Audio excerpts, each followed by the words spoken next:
Good morning, metalheads of the internet, and welcome to a brand new episode of the Metal Meltdown. Today, by popular demand and in preparation for the upcoming Foregone, we are reviewing every single studio album from legendary Swedish melodic death metal pioneers and icons in flames. But first, I want to let y'all know real quick that the Metal Meltdown will be hosting a very special CONKER'S Bad Fur Day drinking game live here on the Metal Meltdown this coming Friday, January 20th.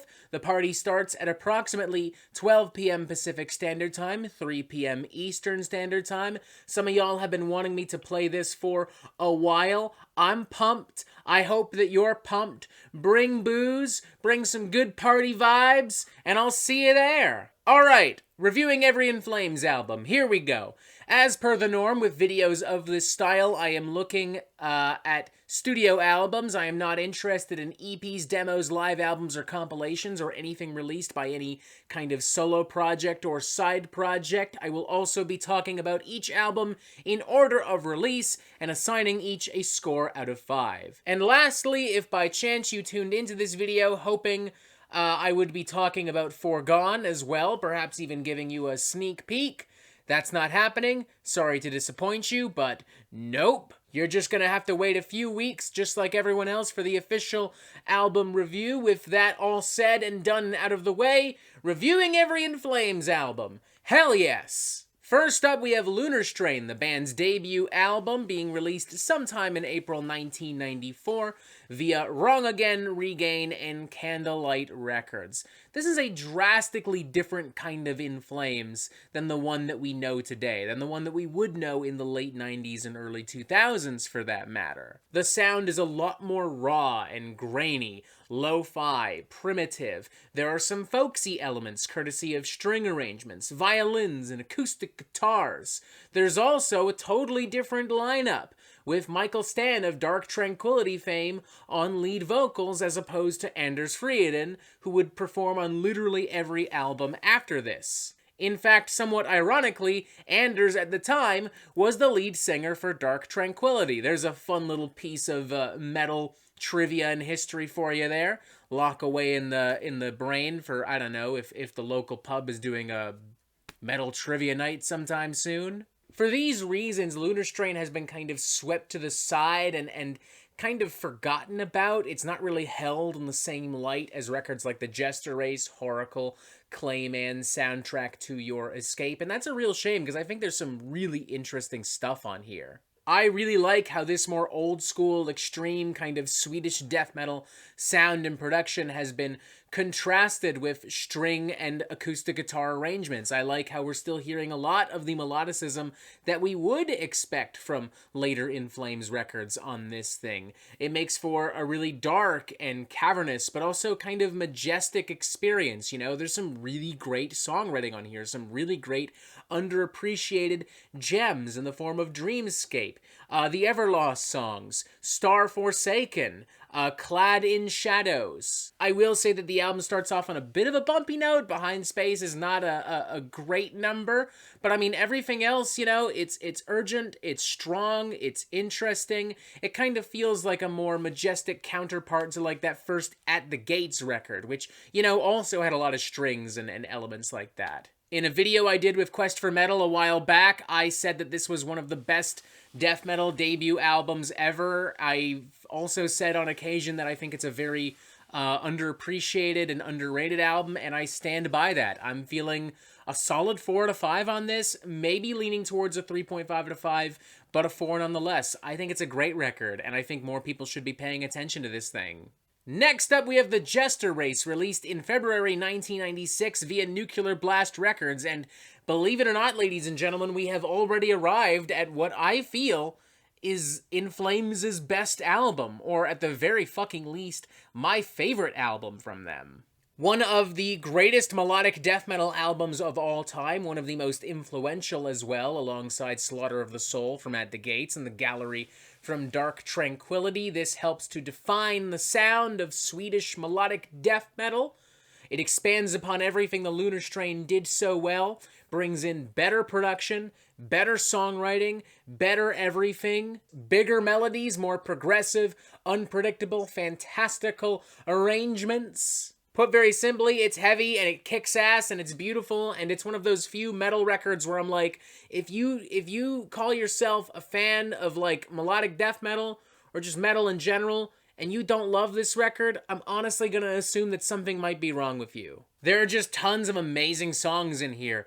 Graveland, December Flower, the title track, the Jester Race, the Jester's Dance as well, which to this day remains one of In Flames' most popular songs across streaming platforms. I love the Wayfarer instrumental. I think Moonshield is maybe one of the best album openers ever. Every riff is super punchy, every guitar lick, every harmony, every solo, every melody, delivered with grace and enthusiasm and confidence. Acoustic guitars and strings and more epic arrangements and soundscapes are treated with a lot of respect, and, they never overwhelm anything, they're not too artsy-fartsy or pretentious or crazy. Anders Frieden sounds right at home on lead vocals, Jester Stromblad and Born Gillette doing a great job trading off tons of tasty licks, bass, drums, it's all great as well. Everyone does just a fantastic fucking job. This is one of those rare records where I really don't have any nitpicks or criticisms whatsoever.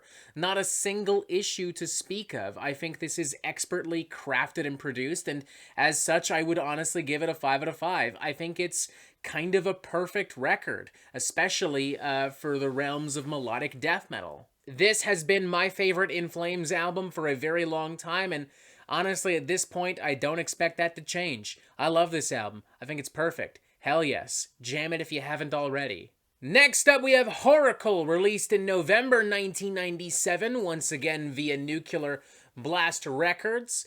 This is another different kind of album for In Flames. In many ways, it is the Jester Race Part 2, and thank God for that, because as we've already discussed, the Jester Race is pretty awesome. But it's also a concept album, more specifically, a concept album which describes the past, present, and a hypothetical future of the planet Earth. Jotun is a foreshadowing of the main concepts where society is crushed and broken after an apocalyptic event. Episode 666 seems to be the narration of this apocalyptic event, which is perversely televised. The songs leading up to this tell a story of the rise and fall of a global society. The Hive and Jester script Transfigured describe this technologically advanced society and a utopian world which is demolished by human nature in the next two songs. The inclusion of the Depeche Mode cover, Everything Counts, is a poignant way to imply that the people who built then destroyed their society realized their folly after it was too late. This was released in 1997 and obviously has absolutely no meaning now in 2023, a weirdly dystopian era in which it feels like everything is falling apart all the time, everywhere. Oh my fucking god. Oh, Jesus Christ. Jester Race is still my number one, sorry Whoracle, but you get points for being admittedly a more ambitious record, and I suppose in the grand scheme of things, you're probably my number two In Flames record. On top of this weirdly still poignant and relevant concept, the songs still just flat out rock. The songs are a little more punchy and everything feels a little more streamlined, which I like. It's mean, it's straight to the point, a lot of great stuff on here like the title track Whoracle, Food for the Gods, which has always been a favorite In Flames song of mine. The opening track Jotun, I also really like their version of Everything Counts, originally from Depeche Mode. Feeling a strong 4.5 out of 5 on this. Honestly, leaning close to a 5. I would probably pick Jester Race over this. I just think that that's got a lot more going on musically, and it's more interesting and engaging. But this, solid silver medal, Not everyone can get a gold medal. Whoracle can consider itself lucky for getting the silver medal, It's an incredible fucking record in its own right, in its own regard. Next up, we have Colony, released in May 1999 via Nuclear Blast Records. By this point, In Flames have a pretty well-established sound. They're not looking to change things up too much on this bad boy. I think this is a more spiritual record lyrically and conceptually. Musically, it does feel a little bit more faster, a little bit more energetic. There are some rhythms and some riffs and barrages that wouldn't be out of place on like a death thrash record of the time. But all in all, you know, you can take a lot of what I said about the Jester race and Whoracle and apply it here. It's bold, it's beautiful, it's heavy, it's punchy, it's fun. I mean, this lineup, man, Peter Iwers, Daniel Svensson, Jesper Stromblad, Bjorn Jalot, Anders Frieden. I mean, there's a surgical precision that these guys consistently have that's just kind of incredible. More great songs on here like Zombies Inc., Embody the Invisible, Ordinary Story, Scorn, the title track Colony. Another very strong 4.5 out of 5 for me, honestly. If Jester Race gets the gold, if Whoracle gets the silver, then this gets the bronze medal, you know? Like, we have our Olympic medalists. We have our winners. Great job, everyone else. You did your best, but these are the best of the best. Deal with it. Go cry about it. See if I care. I love this record. I love this early era of In Flames. Holy shit, so many ragers and bangers, man. Next up, we have Clayman, released in July 2000 via Nuclear Blast Records. I don't actually have a ton to say about this album because, I mean, it's basically Colony 2.0. Basically. This is one of In Flames' most popular albums, with massive hits like Bullet Ride, Pinball Map, Only for the Weak, all of which, you know, great numbers filled with great riffs, great hooks, great everything. Only for the Weak is one of In Flames' catchiest songs, and it happens to also be their most popular song on Spotify. It's a very introspective record dealing with personal struggles, depression. I think that that's really cool. You know, Jester Race has dealt with like larger concepts and spirituality and stuff, so it's nice to see them kind of digging a little deeper. But aside from that, musically, it's basically everything In Flames did on Colony oh so goddamn well. And I don't have an issue with that whatsoever, because as we just described, Colony's great. The title track, Square Nothing, Satellites and Astronauts, the aforementioned Only for the Weak, Bullet Ride, Pinball Map, all fantastic numbers. I mean, as we've already described, as we've already discussed, this early era of In Flames just doesn't miss. It's arguably a little cookie cutter, a little repetitive at this point, but I mean, it's still so good. The production is so great. Everything is visible and powerful in the forefront of the sound. There's so much enthusiasm and urgency and energy in the performances, in the songwriting. Yes, it's the same dish over and over and over again, but it's still being prepared with the utmost excellence and quality and love and attention to detail. And all the while, In Flames continues to tweak and refine and get bigger and bolder. Yeah, I got nothing else to say. It's just another incredible record. 4.5 out of 5. Incredible. I don't know. I guess it's going to have to share the bronze medal with Colony, I guess. I don't know, man. These early records are just fucking fantastic. How many more times do I have to say that? This early era is just that good. And this now brings us to Reroute to Remain, released in September 2002 via Nuclear Blast Records. There are some who would argue that this is where In Flames really falls off the fucking wagon and they turn into a big mainstream posers sellout metalcore band.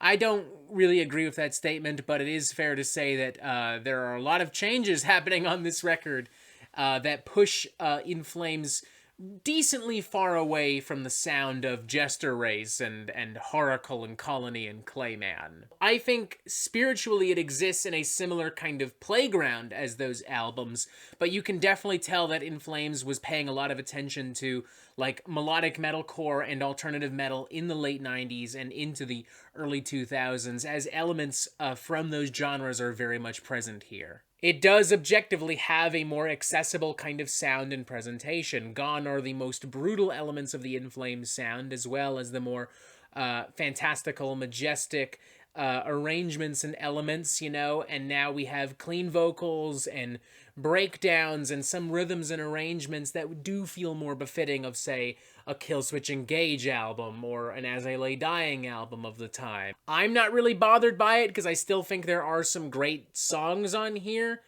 but I understand why people complain about this album. I mean, I don't really. I think it's silly, but I understand where those complaints are coming from. I understand that they're not simply born out of nothing. And I will say, I definitely do prefer the other records that we've talked about, frankly. Like, this definitely loses a lot of the uniqueness of records like Whoracle and the Jester Race, but it is all things considered, still very well produced, still very well performed, still very well written and presented. The title track, System, Drifter, Cloud Connected, Minus, I think they're all great numbers. Anders Frieden, I do like how he's kind of finally expanding his range as a vocalist, The screams are a little harsher. His clean vocals are fantastic on this thing. Yes, it is arguably a bit of a step down, but not nearly as far as some people would like to think it is. I'm honestly feeling a 4 out of 5, maybe leaning towards a 3.5 out of 5, but a 4 out of 5 nonetheless. Next up, we have Soundtrack to Your Escape, released in March 2004, once again via Nuclear Blast Records, and yeah, I'm not really feeling this one as much as I've felt the other records here. Clearly inspired by the success of Reroute to Remain, there is an active push to make the sound even bigger, to make the sound even poppier, even more accessible, which honestly I'm fine with in theory. In execution, this record is kind of clumsy, kind of incohesive, and I don't really feel like it really knows what it wants to be or even what it needs to be. Like, the choruses are not as strong. Anders' clean vocals are starting to sound more like he's imitating Jonathan Davis with these weirder vocal antics and just kind of a weirder vocal tone that I'm not really into. There are some pretty great dynamic riffs and beats and jams to be found, Touch of Red, The Quiet Place, Dead Alone. Stuff like My Sweet Shadow and Superhero for the Computer Age legit goes fucking hard too. But yeah, those clean vocals just kind of really pull me out of it. It's not really that well done. It's not really woven in all that well. The production, I think, is also a lot flatter on this thing, a lot thinner. The riffs are still pretty sharp, and the guitar tone is solid. But I don't know, something about those drums and the way the vocals are really mixed in, it's just not doing it for me, man. It's by no means a terrible record, but it's not great either. I'm feeling a 2.5 out of 5. It's just okay, It's an album. It exists. I can see myself returning to a few songs on this album, but overall, it just lacks the cohesion and the heart and the fluidity and the nuance of older In Flames records. And it's not even, as bright or as punchy as something like Reroute to Remain, in my opinion. Next up, we have Come Clarity, released in February 2006, once again via Nuclear Blast, but also via Ferret and Toys Factory. This, I would say, is the last really good album before In Flames' genuinely upsetting descent into true and pure mediocrity. This does a good job at combining the sound of In Flames in the mid-2000s with elements from records like Colony and Clayman. It makes for something that feels urgent and important and has nuance, but also is more accessible and doesn't waste fucking time and isn't pretentious and just has big punchy riffs and hooks. Anders' more deranged kind of screams and yells, I think, work a lot better on this record with this music, particularly on really inspired jams like Leeches and Take This Life, the latter of which I would argue is probably the best song that In Flames put out in this kind of mid-2000s era. Pacing Death's Trail, Crawl Through Knives, the title track Come Clarity are all great as well. The sound and the production, the mixing and mastering has a little bit more beef and muscle to it. Big step up from soundtrack in that department as well. I'm not a fan of the closing track, Your Bedtime Story is Scaring Everyone. I hate how glaringly, annoyingly loud it is in its final moments, and I think it spends a little bit too much time just kind of meandering and farting around. But aside from that, a very well-made album. Feeling a very strong 3.5 out of 5 on this. Maybe leaning towards a 4. If it were a little stronger in the finish, I think we'd be looking at a solid 4. Savor this moment, folks, because from here on, things get weird, and they get rocky, and they get bumpy, and they get weird, rocky, and bumpy pretty goddamn quick. So, yeah, I'm just gonna exist in this moment for a second before we move on. Isn't this nice? Next up, we have A Sense of Purpose, released in April 2008 via Nuclear Blast and Koch Recordings, and it's fine. It's totally fine. It's an album. It definitely exists. It's fine. It really just kind of feels like if some other band looked at Come Clarity and said, how do we do this but make this even more lifeless and uninspired, you know? How do we make an album called A Sense of Purpose and remove all purpose from it whatsoever? It's functionally and fundamentally a competent record, but my god, is it just kind of boring. There aren't a lot of hooks that stand out to me. There aren't a lot of guitar licks that stand out to me. The emotion, the urgency, it just feels so far removed. Like, it's just not even there. There are some weird moments of self-awareness, which in hindsight, I think are kind of interesting and I can definitely respect, you know, like Sober and Irrelevant, Disconnected, The Chosen Pessimist, the latter of which is one of the longest songs In Flames have ever composed. That's kind of neat, I guess. It's also a very somber track with not really a lot of like big raging hooks or riffs or anything like that. But I mean, they're also just kind of flat and kind of boring, and so is Alias, and so is The Mirror's Truth. At least with Soundtrack to Your Escape, I got a few really cool riffs. This, I'm not really getting anything. I don't hate it. I don't think it's like horrible, but it's definitely fucking mediocre as shit. So yeah, 2 out of 5, not good. Mediocre, yeah. Let's move on to the next record, I guess. I don't know, maybe it'll get better. It won't, but I'll say that for the sake of this video, just in case you were wondering. Next up, we have Sounds of a Playground Fading, released June 2011 via Century Media Records and Razzia. I guess it's a little better than Sense of Purpose, you know? The production is a little tighter, a little meaner, a little louder, a little more bombastic. The songs have a little bit more urgency and spark to them. There are some more guitar licks and harmonies that actually pop in the forefront of the sound. Anders sounds like he's way more into this. That's good. Still not a well-written record, but I mean, I guess looking at this side by side with Sense of Purpose, it's not as mediocre, I guess. It's not as not good, I guess.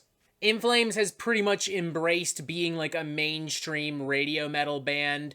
You know, the focus is just getting to the big hook as quickly as possible. There's some electronic percussion that's being thrown around here. The absence of Jesper Stromblad is felt big time. Like, the guitar work just isn't that dynamic or special overall. It's pretty flat, pretty straightforward, kind of mellow death, metalcore riffery, very blasé, very basic bitch shit. The songs all follow pretty similar trajectories, and they all feel pretty derivative of each other. There's not really a single song that stands out for me here.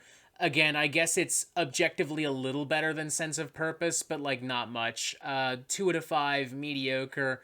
Leaning towards a 2.5 out of 5. Fucking hell, man. It's early 2010s In Flames. What the fuck do you want from me, man? It's just not good. Next up, we have Siren Charms, released in September 2014 via Sony Music. And somehow it got worse. Somehow. Jesus Christ. This is just a messy, sloppy, clumsy record. Generic, derivative, one-dimensional chords and rhythms and hooks and riffs all kind of amateurly thrown together, stitched together. There's no flow. There's very little heart. There's the appearance of heart. Like, I mean, these guys are trying.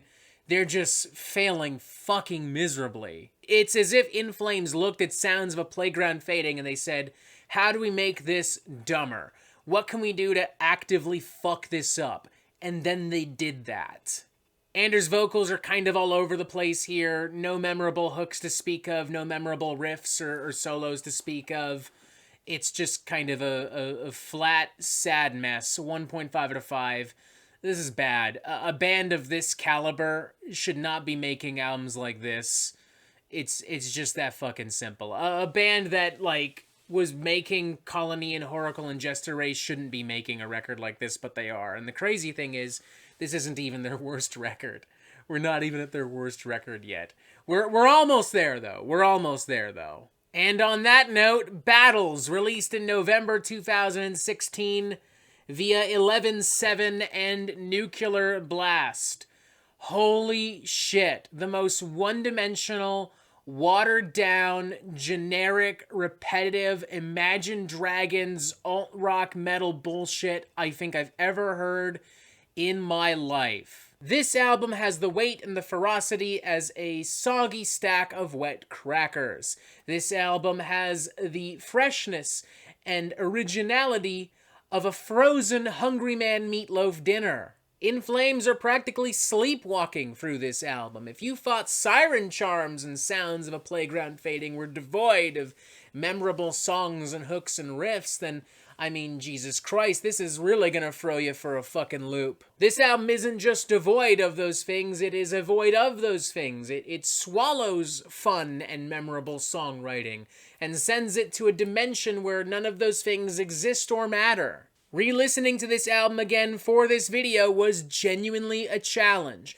because this album is genuinely such a goddamn bore. There is no point singling out one song or saying this is the worst or there's potential here, because it doesn't matter. They're all terrible, they're all equally terrible, and they're all equally terrible for the same fucking reasons. Battles is a sad excuse for an album. That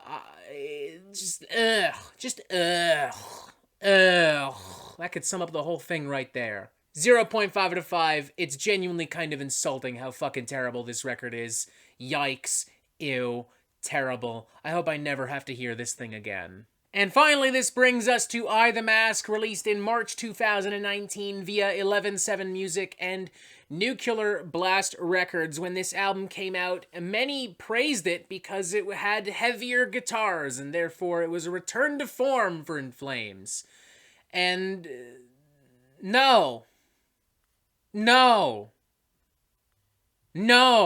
I will concede it's better than Battles, but that's not really saying a lot now, is it? It still basically suffers from a lot of the same problems as Sounds of a Playground Fading and Sense of Purpose and Siren Charms.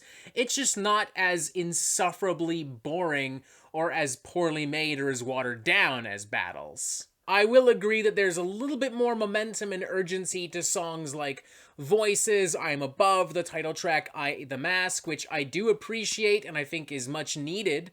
But, you know, there's also some really corny, sappy stuff like This Is Our House and, you know, Stay With Me that's trying way too hard to be really emotional and trying way too hard to be really, like, heart-wrenching. And there's a bunch of other songs that just flat out aren't fucking interesting. Like, they just do nothing for me. Solid 2 out of 5. It's better. It's better than Battles. You're right there, I guess, but it's still not great, you know? It's still not good. Still very not good, actually. And that is it for reviewing every In Flames album, and thank God, because this was difficult. This was more challenging than it should have been once we got to, like, a Sense of Purpose onwards, you know? I really don't know what's going to happen with Foregone. I want to think it'll be good, because the singles so far have been good, and they have indicated that In Flames may have finally returned to the sound of Reroute to Remain and Clayman, but I've been burned by In Flames before. They've already kind of returned to Meltdown with the Clayman 2020 EP, which also really stung much like Battles, so I'm not gonna make any definitive statements about what Foregone might be. I'm gonna go in optimistic, but very cautiously optimistic. Now it's your turn to tell me, what's your favorite In Flames album? What's your least favorite In Flames album? What are your favorite and least favorite In Flames' songs? How would you rank their discography? How would you score each album? Tell me in the comments, please and thank you. Press this button to subscribe. Look, there's more videos here. And as always, you have yourself a fantastic fucking day.